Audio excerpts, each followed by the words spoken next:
Alexander और doctor Alexander का subject होता है इन्वेंशन। हालांकि डॉक्टर एलेक्जेंडर के पास करियर के बहुत बेहतरीन ऑप्शन थे, लेकिन उन्हें रिसर्च से, इन्वेंशन से प्यार होता है और इसीलिए उन्होंने ये प्रोफेशन चुना होता है। डॉक्टर एलेक्जेंडर की एक मंगेतर भी होती है जिसका नाम होता है एमा, और वो एमा से बहुत प्यार करते हैं। एक शाम को जब वो एमा से मिलने जाते हैं तो वहां पे एक चोर आ जाता है और वो एमा को गोली मार देता है और इस हादसे में एमा की मौत हो जाती है और इससे डॉक्टर एलेक्जेंडर पूरी तरह से टूट जाते हैं। वो इस सदमे को बर्दाश्त कर ही नहीं पाते और अब डॉक्टर एलेक्जेंडर ये डिसाइड करते हैं कि वो एक टाइम मशीन बनाएंगे और उस टाइम मशीन से भूतकाल में जाकर, पास्ट में जाकर एमा को बचा लेंगे ताकि वो जिंदगी भर उसके साथ रह सके। और इसके लिए वो दिन रात एक कर देते हैं। अब जिस दौरान वो अपनी रिसर्च कर रहे होते हैं उसी दौरान उनका एक दोस्त होता है जिसका नाम होता है डेविड।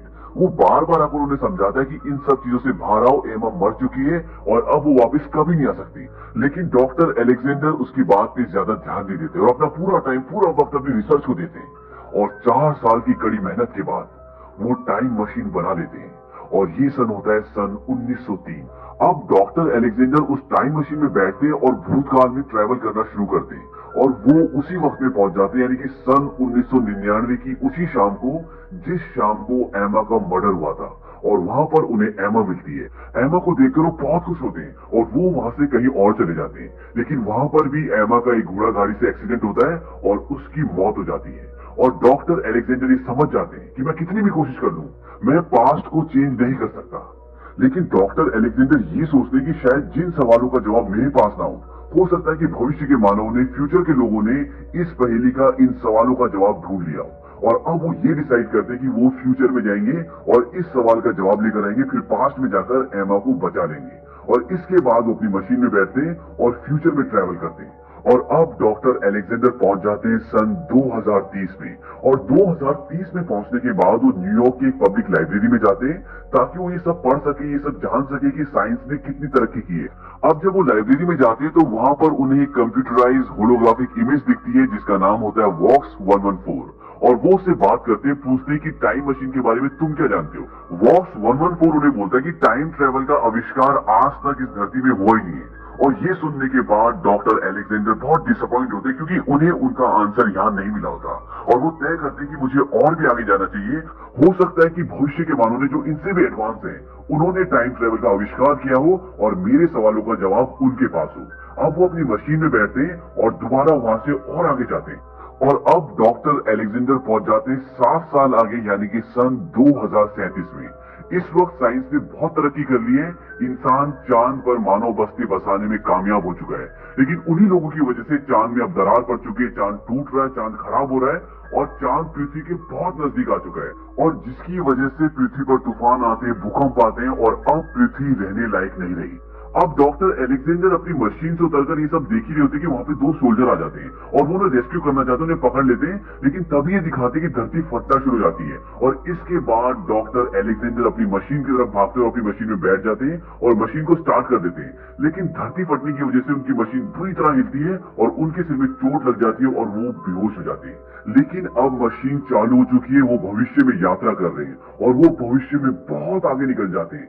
और इसी यात्रा के दौरान उन्हें कुछ पलों के लिए होश आता है और वो अपनी टाइम मशीन को रोक देते हैं और वो पहुंच जाते हैं सन 8,02,701 में। और अब धरती पूरी तरह से बदल चुकी है।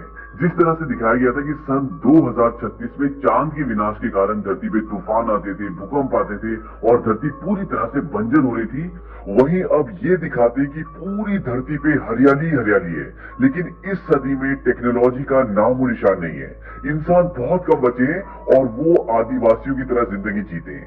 अब जब डॉक्टर एलेक्जेंडर की टाइम मशीन रुकती है तो वो बेहोशी की हालत में होते हैं और जब उन्हें होश आता है तो वे घर में होते हैं, लेकिन उनके शरीर पर एक भी कपड़ा नहीं होता। उनके सारे कपड़े उनके पास रखे होते हैं, वो अपने कपड़े पहनते हैं। तभी वहां पर एक बच्चा आता है। अब डॉक्टर एलेक्जेंडर उससे बात करना चाहते हैं लेकिन वो बाहर निकल जाता है और डॉक्टर एलेक्जेंडर भी उसके पीछे पीछे बाहर जाते हैं और बाहर जाके वो देखते हैं कि बहुत ही खूबसूरत बस्ती होती है जो पहाड़ की चट्टान पर बहुत ही सेफ तरीके से बनाई होती है। कहने का मतलब ये है कि इस सदी में लोग ईंट, पत्थर, सीमेंट से घर नहीं बनाते बल्कि चट्टान को काटकर उसके अंदर घर बनाते हैं। और यहाँ पर रहने वाले लोगों को इलॉय कहते हैं और ये जो जगह है आज से लाखों साल पहले ये न्यूयॉर्क का मैनहट्टन शहर था, जो आज इस तरह से पूरी तरह परिवर्तित हो गया है। अब जब अलेक्जेंडर बाहर आ जाता है तो उसको देखकर पूरी बस्ती वाले उसके चारों तरफ जमा हो जाते हैं। लेकिन यहाँ पर एक और प्रॉब्लम होती है कि ये जो बस्ती वाले लोग हैं, इनकी अपनी कोई भाषा होती है, ये लोग इंग्लिश नहीं बोलते। और जब वो देखते कि अलेक्जेंडर उनकी भाषा नहीं जानता, तो उन्हें ये लगता है कि इस इंसान से हमें खतरा हो सकता है, और वो लोग ये डिसाइड करते हैं कि अब हम इसे मार देंगे। लेकिन तभी वहां पर मारा आ जाती है, और मारा वही लड़की होती है जो अलेक्जेंडर को बचाकर यहाँ तक लाई होती है, और मारा को इंग्लिश बोलनी भी आती है। दरअसल इस सदी में भी कुछ लोग इंग्लिश बोलना जानते हैं, लेकिन उनकी गिनती बहुत कम है। अब मारा अलेक्जेंडर से उसके बारे में पूछती है, तो अलेक्जेंडर अपने बारे में उसको सब कुछ सच सच बता देता है। लेकिन मारा ये सारी बातें अपने लोगों को नहीं बताती, क्योंकि वो जानती है कि ये लोग इस पे विश्वास नहीं करेंगे और ये उसे मार देंगे। इसीलिए उसकी जान बचाने के लिए उन्हें उसकी सच्चाई नहीं बताती। इसके बाद अगले सीन में ये दिखाते हैं कि रात हो जाती है, और रात को अलेक्जेंडर सो जाता है और नीचे मारा और उसका भाई सो जाते हैं। जिस छोटे लड़के के पीछे अलेक्जेंडर बाहर आया होता है, वो मारा का भाई होता है। अब इस रात को एक अजीब सी बात होती है। रात को अलेक्जेंडर को एक सपना आता है कि जंगल में उसे कोई पुकार रहा है, और कोई सफेद चेहरे वाला आदमी उसके सामने आता है। उसके बाद वो एक गुफा के सामने जाता है, जिसमें बहुत बड़े बड़े दांत टाइप का दरवाजा होता है, और वो खुलता है, और इसके बाद अलेक्जेंडर डर के उठ जाता है। उसी टाइम ये दिखाते हैं कि मारा का भाई भी नीचे डर के उठ जाता है, और इन दोनों ने एक ही सपना देखा है। अब जब वो सब उठ जाते हैं, तो वो देखते हैं कि अलेक्जेंडर की घड़ी वहां पर नहीं होती। उसके बाद मारा उसे बताती कि यहाँ पर जितने भी लोग हैं, वो सभी ये सपना देखते हैं। इसके बाद वो सब सो जाते हैं, और अगले दिन मारा उसको एक जगह ले जाती है, जहां पर ये दिखाते हैं कि न्यूयॉर्क शहर की जो आज से लाखों साल पहले बहुत फेमस बिल्डिंग्स थी, वो अब जमीन के नीचे बहुत गहरी दस चुकी हैं। इसके बाद मारा अलेक्जेंडर से पूछती कि तुम इतनी दूर क्यों आए, मतलब तुम भूतकाल से भविष्य में क्यों आए। अलेक्जेंडर इस बात का जवाब नहीं देता, और मारा समझ जाती है। मारा बोलती कि शायद तुमने किसी को खोया है। अलेक्जेंडर बोलता कि हाँ, और इसीलिए मैंने टाइम मशीन बनाई थी ताकि भूतकाल में जाकर सब कुछ ठीक कर दूं, लेकिन मैं ऐसा नहीं कर पाया, और इसीलिए मैं भविष्य में आया हूं ताकि मैं जान सकूं कि मैं भविष्य को कैसे चेंज कर सकता हूं, यानी कि भूतकाल में जाकर आने वाली टाइम को कैसे बदल सकता हूं। इसके बाद वो लोग वहां से चले जाते हैं और उस जगह पर पहुंच जाते हैं जहां पर अलेक्जेंडर की टाइम मशीन होती है। और अब अलेक्जेंडर ये डिसाइड करता है कि वो अपने टाइम में, अपने वक्त में वापस चला जाएगा। और जब वो वापस जा ही रहा होता है, तो मारा उससे बोलती कि प्लीज तुम मेरे छोटे भाई को भी अपने साथ ले जाओ। अब वहां पर उनकी बातें चल ही रही होती है कि तभी नगाड़े बजना शुरू हो जाते हैं, और ये खतरे का संकेत होते हैं। ये नगाड़ों की आवाज सुनते ही मारा अपनी बस्ती की तरफ भागती है, और अलेक्जेंडर भी उसके पीछे पीछे भागता है। और जब अलेक्जेंडर बस्ती में पहुंचता है, तो वहां वो देखता है कि एक सफेद रंग का अजीब सा प्राणी होता है। इन प्राणियों को मॉर्लॉक्स कहा जाता है, और ये धरती के नीचे रहते हैं, और धरती के नीचे खाने के लिए कुछ भी नहीं है, तो ये इन लोगों की बस्तियों पर हमला करते हैं, और यहाँ से इंसानों को उठाकर धरती के नीचे ले जाते हैं, और वहां उन्हें मारकर खा जाते हैं। और मारा यहाँ पर इसलिए आई होती है क्योंकि उसका भाई यहाँ होता है, और वो उसे अब इसी भगदड़ में मारा के भाई को बचाते हुए एक मोरोलोक अलेक्जेंडर के पीछे पड़ जाता है। अलेक्जेंडर वहां से भागता है, और वो मोरोलोक उसका पीछा करता है। इसके बाद अलेक्जेंडर एक ऊंची जगह पे चढ़ जाता है, और वो भी उसके पीछे चढ़ जाता है। लेकिन इसके बाद ये दिखाता है कि वो मोरोलोक नीचे गिर जाता है, और अलेक्जेंडर उसके ऊपर गिर जाता है। अब अलेक्जेंडर उसके हाथों में होता है।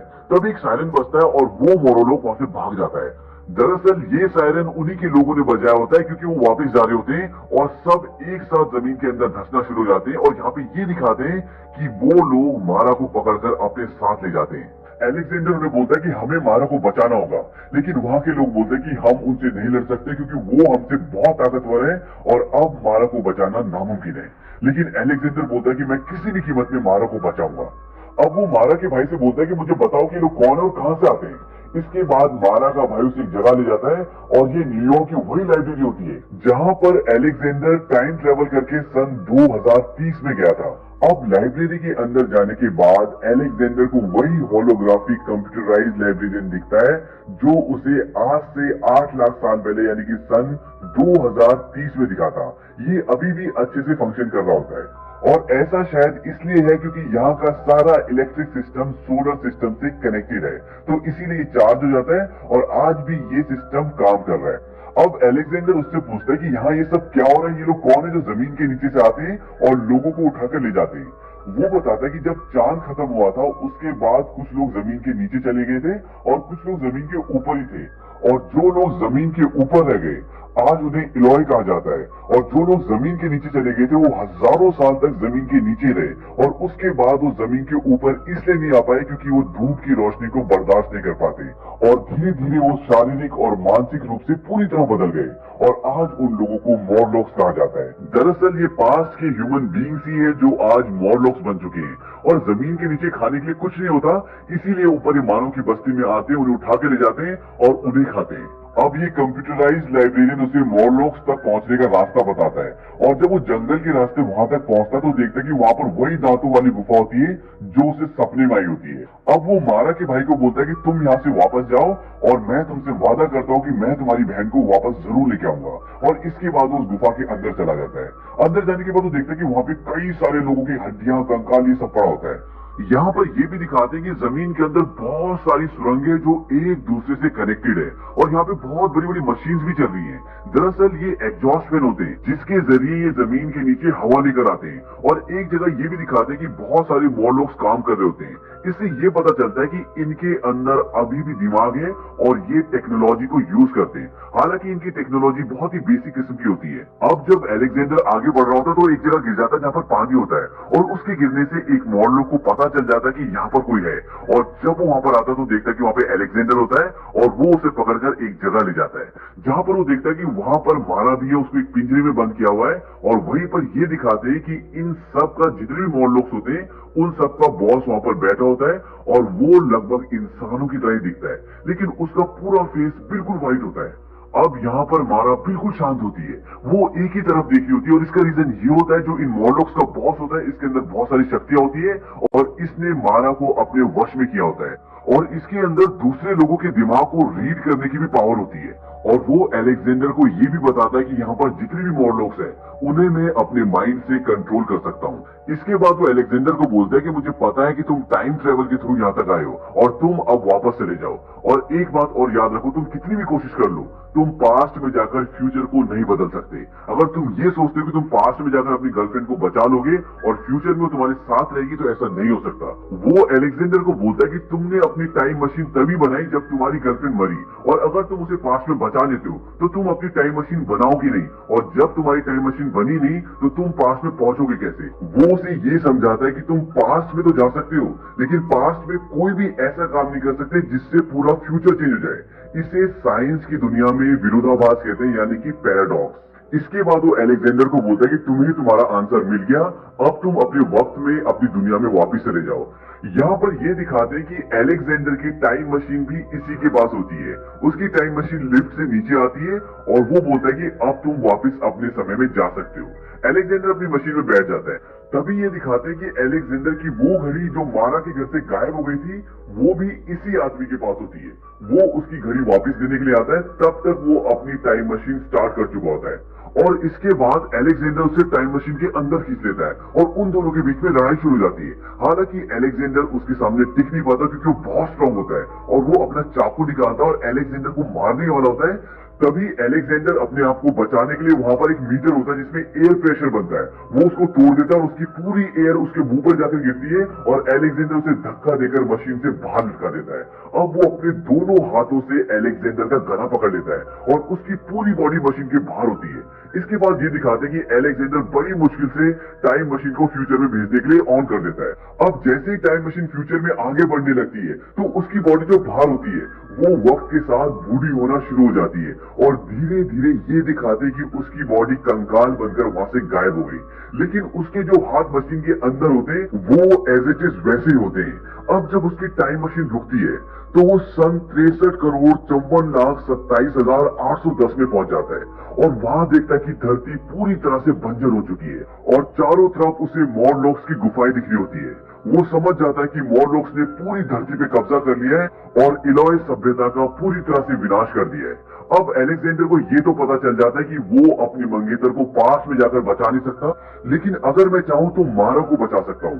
इसके बाद वो अपनी टाइम मशीन में बैठता है, उसे स्टार्ट करता है और उसी वक्त में वापस आ जाता है जहां पर मारा को उन लोगों ने बंदी बना रखा है। अब वापस आने के बाद वो सबसे पहले मारा को छुड़ाता है। उसके बाद वो अपनी टाइम मशीन को स्टार्ट करता है और उसे फ्यूचर में जाने के लिए सेट कर देता है, लेकिन लेकिन साथ ही वो अपनी घड़ी की चेन उसके गियर में फंसा देता है ताकि टाइम मशीन समय में आगे पीछे कहीं भी न जा सके और उससे जो ब्लास्ट हो उससे सारे के सारे मॉर्लोक्स मर जाए। अब वो दोनों भागते हैं और उनके पीछे बहुत सारे मॉर्लोक्स होते हैं। तब ये दिखाते कि दीवार से ऊपर जाने की कोशिश कर रहे होते हैं, यानी कि बाहर निकलने की कोशिश कर रहे होते हैं और उनके पीछे काफी सारे मॉर्लोक्स उसी दीवार पर होते हैं। तभी उसकी टाइम मशीन में एक जोरदार ब्लास्ट होता है। अब क्योंकि ये सारी सुरंगें, सारी गुफाएं एक दूसरे से कनेक्टेड है, तो उस ब्लास्ट से एक लेजर की तरह एक लेयर पैदा होती है और उस लेयर के आगे जितने भी मॉर्लोक्स आते हैं सब के सब मर जाते हैं। और जैसी वो लेजर मारा और अलेक्जेंडर तक पहुंचने वाली होती है कि वो दोनों उस गुफा से बाहर निकल जाते हैं और अंदर सारे मॉर्लोक्स खत्म हो जाते हैं।